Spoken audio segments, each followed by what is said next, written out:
Hello everyone, my name is Adam Cross and I'm a licensed marriage and family therapist in Southern California. I'm also director of ministry at my local parish. And today I want to talk about the question of, does modern therapy address the human soul? Does modern therapy and a modern view of mental health align with Catholic teachings? And I think short answer is it depends on the therapist and it depends on who you talk to. There's a lot of theories in psychology that by their nature, by their origin, aren't based in a Catholic worldview. They're based in kind of humanistic, almost atheistic view of the world. But at the same time, we're looking at those theories. Maybe their founders in the field of psychology weren't Catholic, weren't religious, but the elements and the principles of these theories, again, not all of them, but of the very practical theories that are in modern psychology, are still grounded in truth and are still grounded in really the nature of humanity. And I'll give you an example of that. So cognitive behavioral therapy, it's been big in the field of psychology for a few years now, but it helps us understand, how do I feel? What am I thinking? What do I believe? And how do I want to live my life? Now that's super practical for any good Catholic, but I wouldn't say that it was founded by a Catholic, right? So, these theories in a lot of ways are capturing elements and truths about the human mind that go back as far as the creation of humanity. Okay? But maybe it's being conceptualized in this theory, in this way. Now, not all theories are great. I'll say that, Freud had some interesting ideas. I wouldn't say all his ideas are wrong, but some of them I think are missing the mark, or some of them are hyper-focused in certain areas that aren't helpful. So does modern therapy address the human soul? Again, it depends on who you're going to for therapy.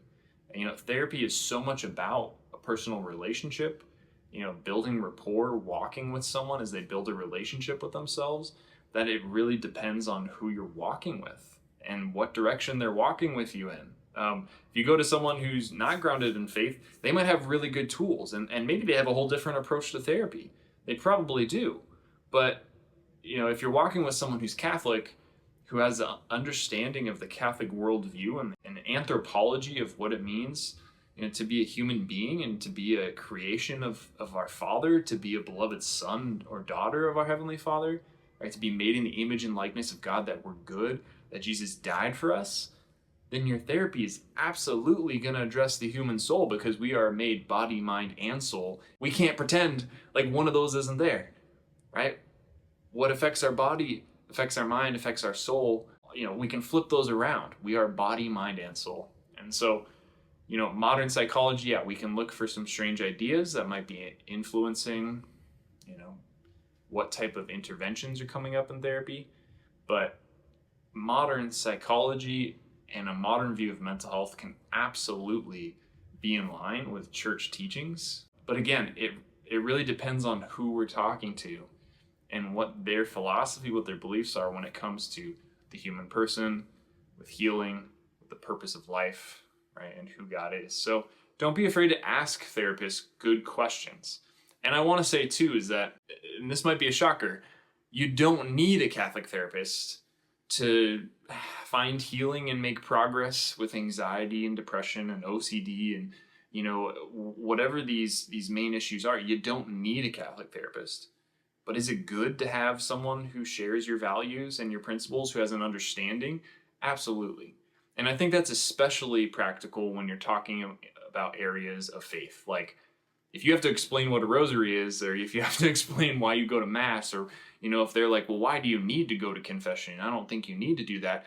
Then that can be a difficulty in trusting or being open with someone. But can a secular therapist give you tools and tips and things to do to reduce your anxiety? Absolutely. But again, I think it requires us to discern, what am I looking for and what do I need for my healing, right? Do I want someone who I don't have to explain the basic tenets of my faith to? Someone that's going to accept me and hear me out and understand where I'm coming from?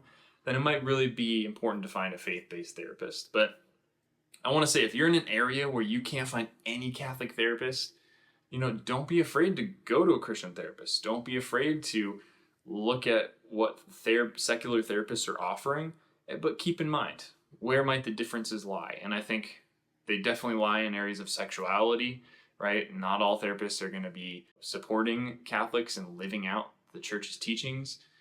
They might not be, in line with church's teachings in some interventions, especially with scrupulosity or OCD. Secular therapists can be extremely helpful, and I don't want to discredit that. I think it requires a lot of discernment on our part as people of faith, whether we really want to invest in a therapeutic relationship that principally understands our belief system and our practices. That's the real difference. Secular therapists have real tools for healing, and Catholic therapists, Christian therapists have those tools too, but they might be coming from a place of easier understanding, easier foundation, right? To see eye to eye on why we live out our faith in certain ways or why we believe in certain things. So it does require you to discern how much you want to have to explain or defend your faith. But I would say if you're in an area where there's not a lot of resources for therapists, don't be afraid to try a therapist who's not Catholic, to walk in your faith and to discern what's coming up, in the therapy process, to ask good questions about interventions, ask questions about the philosophies of the type of therapy they're doing. Don't be afraid to have those conversations, and having those types of conversations openly with non-faith-based therapists can be a huge part of the healing process. So don't discredit secular therapists, but think about principally, what are you looking for as a foundation for your therapy journey, and to look for that shared foundation of faith with the person you're going to be walking with and journeying with in therapy. So, does modern therapy and mental health address the soul? Can it be integrated with the Catholic faith? Absolutely. We are very blessed in our modern age where we can go online. We can type in catholictherapist.com. We can go to the Catholic Psychotherapist Association. They have a directory by state, and we can find tons of great Catholic therapists. And then there's a bunch of Christian sites too. If it's like, oh, there's no Catholic therapist in my area, I can find a Christian therapist in my area. There's tons of resources, and we can literally see people at our fingertips. We're in a time in our society where a lot of people want to go to therapy, and therapists are busy. But keep searching, keep looking for that right fit for you, and someone who's going to uphold your Catholic faith. So there's a lot of great resources. There's a lot of great places to look for, and help is available. Don't give up hope. Keep searching, and therapy can do wonders as you take real steps in your journey of healing, and therapy gives you real tools to heal, to grow, to become the people that God has made us to be, right? To grow in holiness, to grow in our health, right? In body, mind, and soul. Thank you so much for watching. If you have any questions or comments, please leave them below. If you have any video topics, I'd love to hear what topics you guys want to hear about. But hit that subscribe button somewhere down there, and I'll see you next time. Thanks, and God bless.